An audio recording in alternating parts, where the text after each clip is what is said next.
So what's up guys? Nag-add ako ng brewing dito. I mean gumagawa ako ng potion. Pero ikwento ko na today yung ano nangyari sa catch o bat. Saan yan? Basta yung humuhuli ka ng bats. Tapos makakuha ka ng candy. So dahil tapos na ako, ang nangyari is nagbigay siya ng 400 reputation. Paano ko nalaman yon? Tingnan natin. So sa bank, bumili ako ng sa bank. Bali 100 reputation. Tapos itong dental exchange, wala ito eh. Wala siyang binigay. Itong batch catch, ito yung 400. So 500 na yon. 400, 500. Tapos sa mga social media account, bali 250. Nagdagdag ng 250. So tingnan natin. Ito, nagbigay siya ng 223 and 83 reputation. 500 reputation yata, men.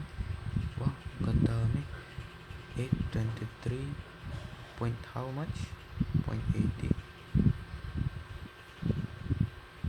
Iles ko na yung 123, 28. Dati. Ay, 23 pala yon. 23. Ito yung current reputation ko before mo gumawa ng quest. 123 reputation. Tapos, iles natin yung bank. 600 reputation siya. Ang dami yung binigay, man. Kasi, add natin yung bank quest na 100. At saka yung current reputation ko naman 23. Wow, 600 reputation. Sa akin. Sa iba kasi, wala siyang ibinigay. Sa mga ibang naglalaro. Sa beginner na kaya ko 120, 600 plus. So yun, sana kayo din makakuha ng 600 plus. Ito yung dati kong reputations na 118. So syempre 0.5 yung add per laging. Halimbawa naglaro ka ngayong araw, 0.5 reputation yan nagdumadagdag. So naging 123 sa kakalagin. Tapos bumili ako, ginawa ko yung bank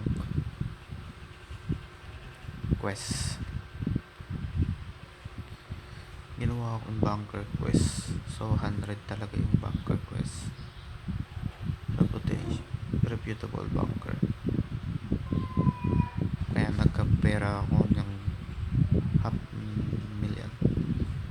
So jump ulit. Nice. Thanks for watching, man.